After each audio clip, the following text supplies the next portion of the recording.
Today on the menu is a big pot of chili.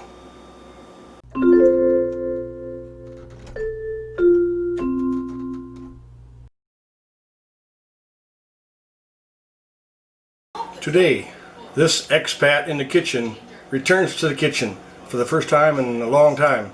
Truth be told, I'm not allowed in the kitchen very often. But in any case, I'm cooking my my famous pot of chili. It's famous because all my friends really like it, or so they tell me they do. And people have asked me for my recipe. I have flat out refused to give up this recipe until now. I'm in a good mood.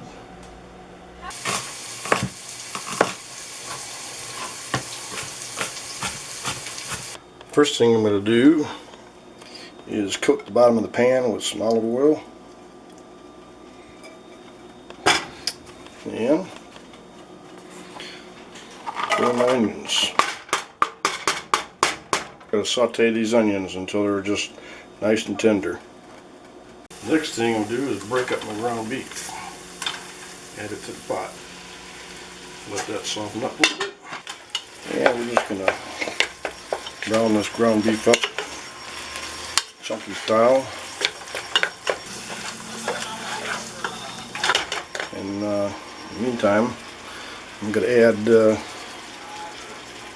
couple tablespoons of chili powder so we get the chili powder infused with the meat. And we'll let that simmer for a while. I actually call this my 3-bean chili, and I've never really given the recipe to anybody before. I've been stingy with it, but today, for the first time, I am divulging my chili recipe. Sometimes I'll put the 4th bean in there, maybe a black bean, but today I'm just got to do the three beans. So now it looks like the meat is just about cooked and well infused with chili powder. I can talk about some other ingredients here. Again, I put about 2 tablespoons of medium chili powder, and I also put about a tablespoon of dark chili powder to kind of blend the two together. I'm also going to add about a tablespoon of Worcestershire sauce. That's 1 pound of ground beef, by the way. So 1 tablespoon of Worcestershire sauce, 2 tablespoons of medium chili powder, and 1 tablespoon of dark chili powder. Because it's a beef-based chili, I usually throw in a cube of beef bouillon. So and that goes. Now for the main list of spices. I have some basil, some oregano, onion powder, celery salt, thyme, and some cayenne, red pepper. Now, don't ask me how much of each one of these I put in there. I'm going with my old grandmother's recipe measuring system. Just a pinch of that and a pinch of that and a shake of this and a shake of that, and basically just I put it in to suit the taste.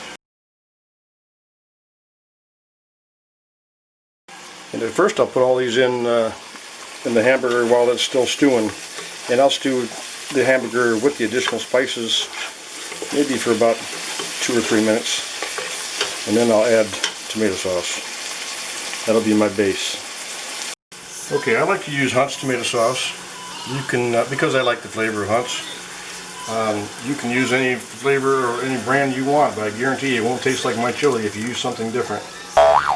And also what I like to do is use about 1/3 of a can of water to follow up the can. Just rinse out the can with about 1/3 of a can of water, add it to the chili. So for each can of tomato sauce, I'll add 1/3 of a can of water.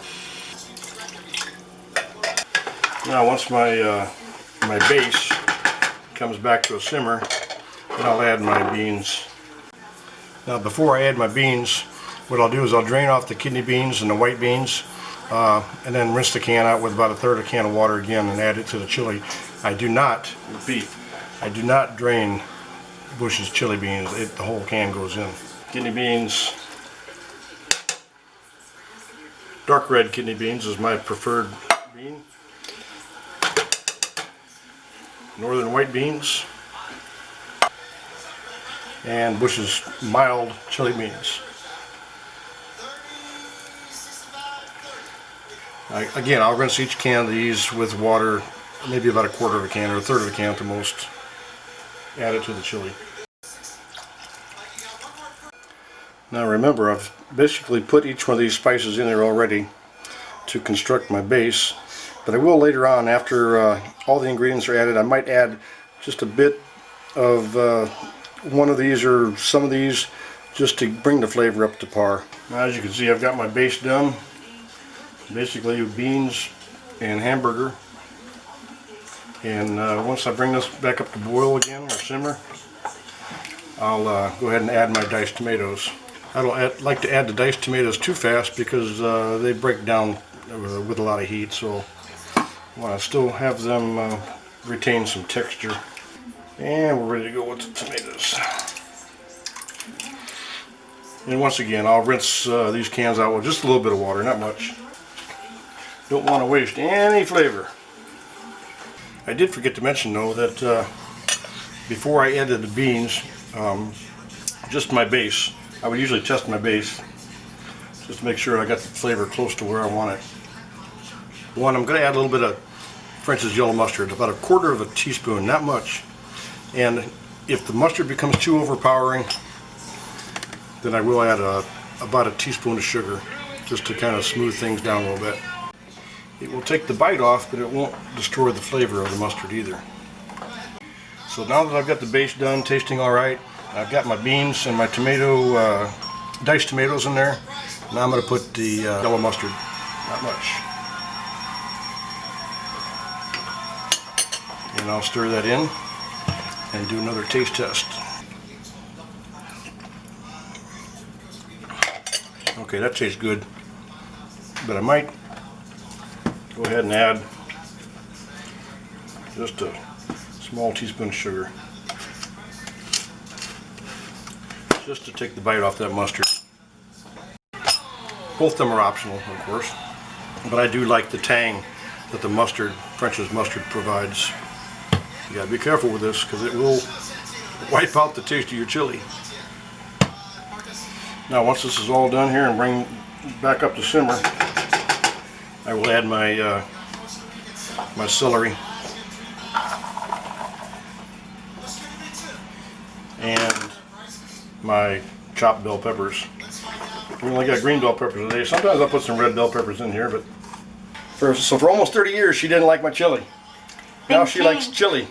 Yeah, things change. Alright, now with the celery and the green peppers in the pot, I'm just going to stir it in. The flavor will change now a little bit, so you might want to add a little bit more chili powder at the end, or toward the end, before you close it up and put it on simmer. And you might want to tailor some of the spices like I mentioned earlier, but mostly I just might put a little bit more thyme in, or chili powder. And well, one thing I tested this last time I made chili, putting sriracha sauce instead of the cayenne pepper. I didn't care much for it, so I'm going back to the cayenne pepper. And we're going to close it up, and we're going to let it simmer. And I'm going to simmer this, like I said, for at least an hour, maybe an hour and a half to 2 hours at the most, and then we'll be ready to eat. In the meantime, I'm going to feast on a little fresh marlin pokey.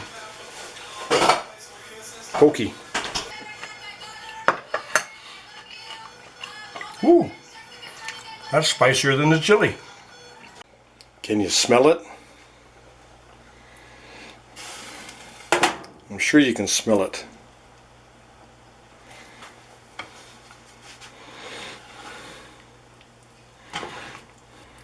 How I know it's just about done is when the color of all the vegetables, it's not so bright anymore. The celery has taken on a red hue, and even the bell peppers have taken on, the color has become really subdued. Everything is kind of real mellow in color.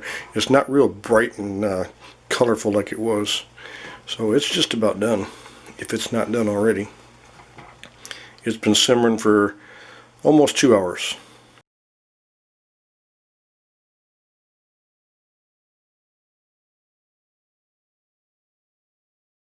And with some fresh rice to go with it. Chili and rice. No crackers for this boy.